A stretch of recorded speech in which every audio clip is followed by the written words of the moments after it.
morning, everybody. Actually, the plan was to have Mike Echtach here today from Deutsche Telekom and have a nice fireside chat. Unfortunately, got really bad news from the family, so it's just Inga and me today. And to set the scene and to fill the gap of Mike, I brought a few slides along, just like five, six slides, to show a little bit what NPAW is doing on the one side. On the other side, I brought a few data with me, a few data points about live sport events, to start the discussion together with Inga in a minute. So NPAW is a video intelligence company. We basically do gather, correlate, visualize data from our customers to help them to make database decisions. And just a very short overview of our portfolio. I'm just going to focus on the one on the right side. We do have a product that covers everything audience analytics related. So we do track content consumption patterns. We do track user journey, user engagement, but we also do track everything that covers the perceived quality of experience of the end user. So we do know a lot about the quality of the end user in the application, but also in the player. And we do use these quality of experience data also to provide our customers a multi-CDN solution, a CDN balancing solution, one on-start and one midstream solution, and we will talk about that later also a little bit, because I think it's quite an important point when it comes to live sport on OTT. Our customers are the telcos, broadcasters, and OTT platforms around the world. And with these customers, we do track and report over 17 billion video plays every year around the globe. And that gives us a lot of insights, a lot of data to better understand the audience and to better understand the quality of experience from the different content that our customers do provide. What is important, if you see here the different customers that we have, on the one side we have pure sports player, like for example La Liga, Gaia, Peloton, etc. But also, of course, we have a lot of broadcasters and telco operators that do have a lot of content rights, specifically in sports content, and that's basically the topic that we want to talk about today. So what we did, we track every year these data, and we do analyze these data, and we try to understand, specifically when it comes to sport, the impact of quality of experience, but also the impact of sports content on engagement, on playtime, on users, on usage, and also on subscriber rates of these customers. And we did had a deep dive on two specific sports contents that we had, or sport events that we had last year. One was the Euro 2024, and the other was the Olympic Games. And that's where I brought a few data points with us to start the discussion with you guys. And we see that the Euro 2024 was around 25% of the total viewership were already OTT. So I think sport on OTT is already become a pretty standard and normal thing for a lot of customers, and that's what we also see with these big events. And especially it's kind of surprising for the Euro, because a lot of broadcasters or a lot of countries in Europe, actually the public broadcaster is covering that content. And so it's quite surprising here that we have 25% of the viewership already on OTT platforms. Due to the fact that a lot of customers, or a lot of countries, the public broadcaster is covering it, we see a slight increase of the most important engagement data, or engagement KPIs. So plays, we see that the amount of plays, or the number of plays, increased by 6% during the Euro for OTT players that covered the Euro.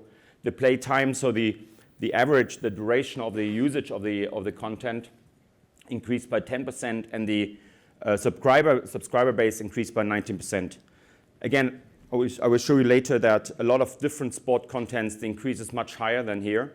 But I think due to the fact that, as I said, a lot of public broadcasters are covering it on that content in a lot of European countries, I think these numbers are already quite impressive, and we see that here at least the coverage, or the coverage of sport content on OTT platform is not profitable. We don't know that, but it's worth it in order to increase the engagement KPIs.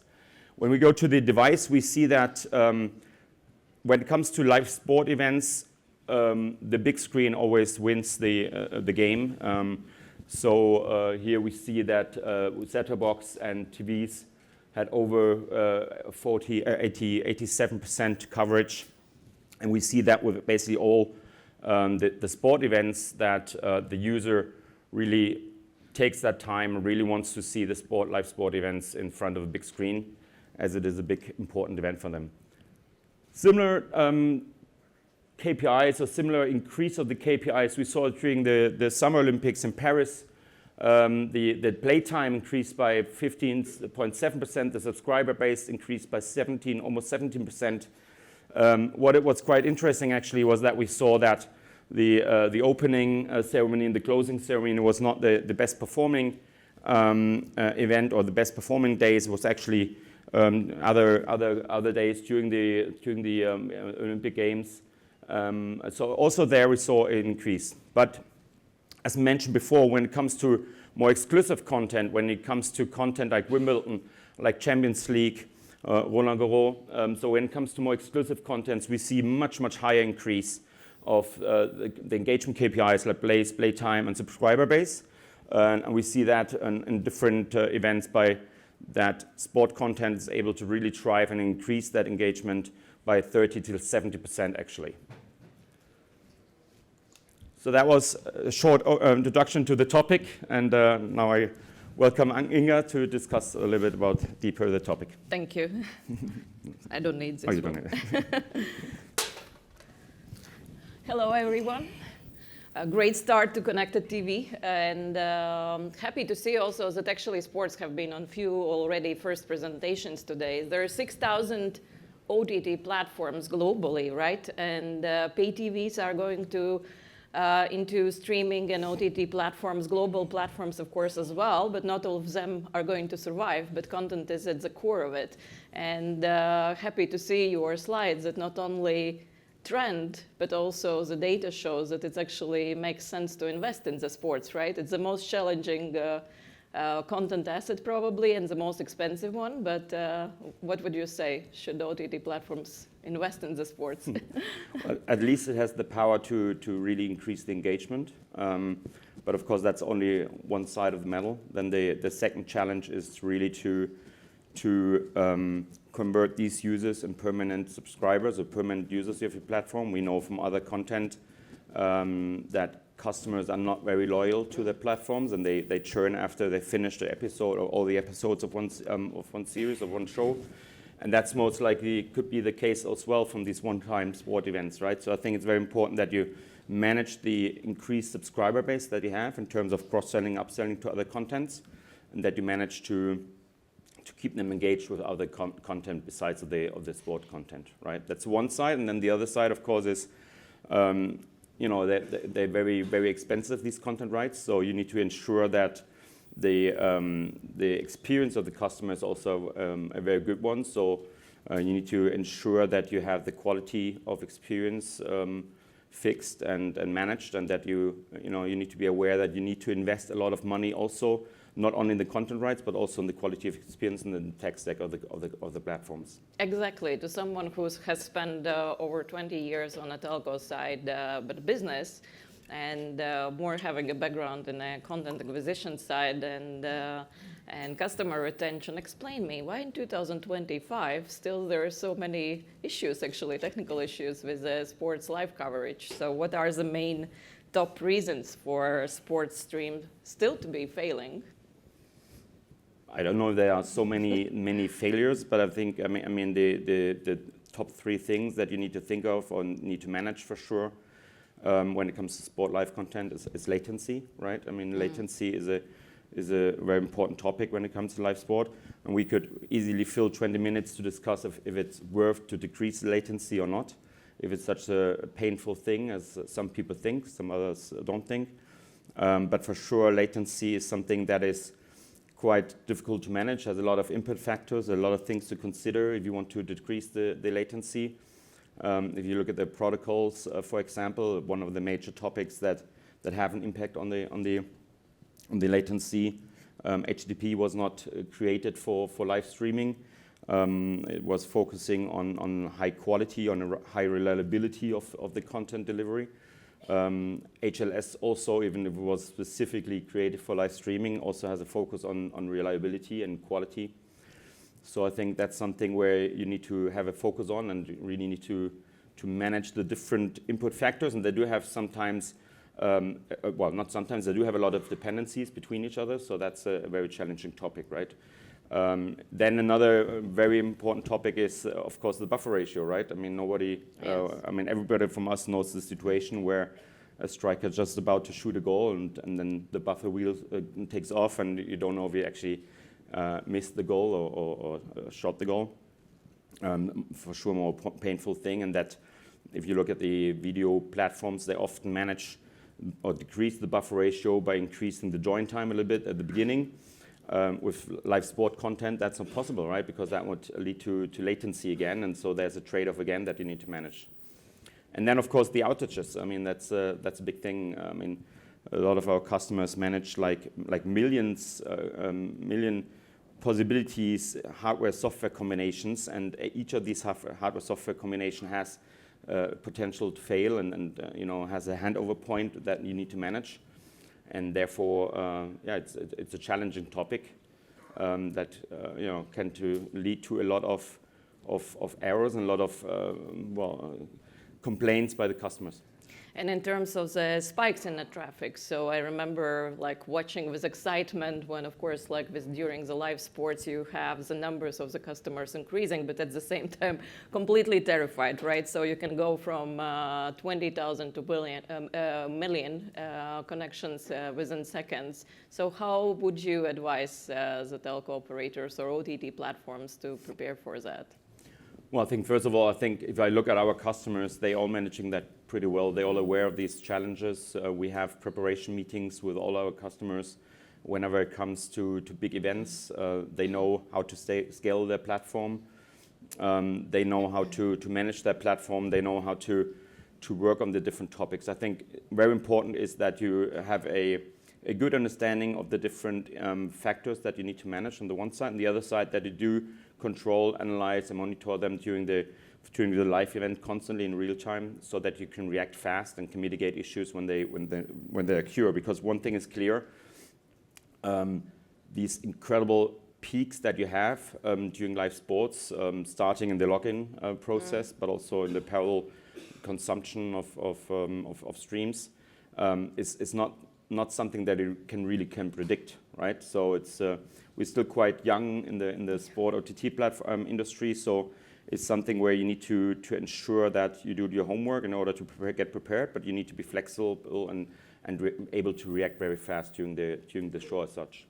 So I have to ask the most debated one. Netflix Tyson with Paul fight, 60 million views. Amazing from a business perspective. I think it's a very good number. But do you consider that something went wrong, or? It's a good question. To be honest, first of all, Netflix is not our customer, so I don't have any insights there. So I cannot do any smarter response than anybody here in the room. But I think from what I heard, 65 million users, parallel users. At the same time, if you look at the reviews, there was a lot talks about 10,000, 100,000 complaints. If you put that in relation, it's not a high number. So I'm not sure if that was actually really a big failure. That was a big, if they did something wrong there. I think it's less than 1% failure or issues. So I would say done a good job, right? As far as we know, and as far what I read, they didn't have any CDN issues in terms they didn't have any CDN issues. They cut down their segment and their chunks down by 1 second. So I think they did a lot of good things in order to prevent failures and prevent some issues. So I think that's it's impossible to simulate 65 million concurrent views in advance and try to simulate issues and try to see what could go wrong, right? So I think even if it was not their first live content event, I think it was like the 9th live sport event from Netflix.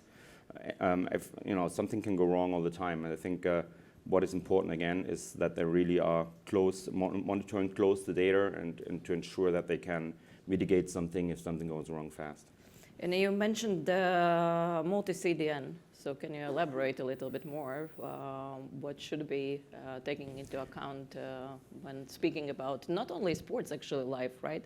Oscar was also streamed live now, just a few weeks ago. Yeah, absolutely. Yeah. I mean, basically, it's about live TV events, right? You can take all kind of live events, sports events, or any kind of peaks. We currently have the Ramadan in Middle East and Arabic countries where we have a massive peak as well. So it's more about preparing for concurrent streams, for a high peak of concurrent streams. That's what it's more about. But of course, with live sports, you always have that issue that a lot of people are watching the same content at the same time. So often, you don't want to hear your neighbor screaming earlier than you. But CDN, I mean, basically, it's first of all, it's insurance, right? You shouldn't go for a live sport event with single CDN because even the best CDN provider doesn't cover the entire world in every area as good as multiple CDN, and every CDN can fail and something can go wrong. So I think a multi-CDN is the first duty that you have as a platform provider if you manage live sport events. And then you want to ensure that it's smart, right? So you want to ensure that you have the possibility to balance between the different CDNs smart, and that means in real time. And not only the beginning of the content, because a content, for example, football match of 90 minutes, a lot of things can go wrong and happen on that specific CDN during 90 minutes.